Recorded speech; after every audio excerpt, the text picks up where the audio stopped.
It's a good day here on WTOL 11, and this Thursday, again, we're working hard just to help you seniors out, finding some really nice exercises that you can do right at home. Angela from Pillar Fitness joins us this morning.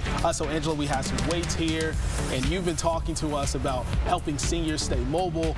But weights, people really don't like to see those, but you have a nice, easy exercise, right? Yes. So with seniors, the biggest thing is we don't ever want to increase our risk of injury. So if I were to do an overhead press, most likely me standing up, I'm increasing that risk of injury because I could potentially fall, especially if I'm not familiar with weights.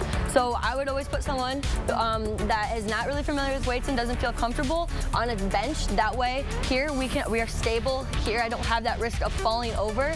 Also, I can really focus on keeping my posterior chain nice and engaged and my core engaged as I go to lift that weight over top of my head. Okay, so usually Amanda and Diane, they see you and they're like, oh, Angela's awesome. And then our producer's like, Steve, why aren't you doing the exercise, right? So now you're going to walk me through how to do it. Okay, so sit right on the bench, right? Yep, right. Sitting down. Biggest thing, sitting up nice and tall. Basically, you want to think about bracing your belly. Again, if I could karate chop you in the belly, that's how hard I want you to brace. And then go ahead and grab those dumbbells. And one head of your dumbbell is going to go right on that shoulder. And then the other one as well. And then from here, we're going to keep this posterior chain engaged, and you're going to give me a nice big press over that head.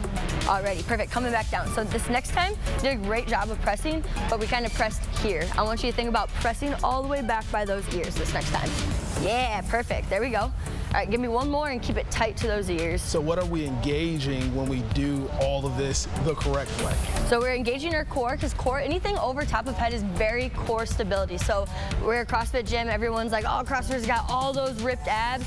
It's not from doing 100 sit-ups on the ground every day. It's from a lot of overhead work, because that's how tight we need our core to be engaged. We're also engaging a lot in our back. As we press those dumbbells up and overhead, we're engaging those shoulders throughout the back with our delts, and then also a little bit in those lats. So for our seniors, these are 10-pound dumbbells. Yes. What would you suggest for them? I would suggest if it's your first time, maybe we start even with just one. We're going with one dumbbell up and over top of the head, maybe a 5, just getting comfortable with it. If you don't feel comfortable with the 5 even, we can use 2.5 pounds, just going up. Whatever, if you're not familiar with the weight, whatever you feel comfortable with putting up and over your head. You know, Angela, with all you just said, you know what I learned?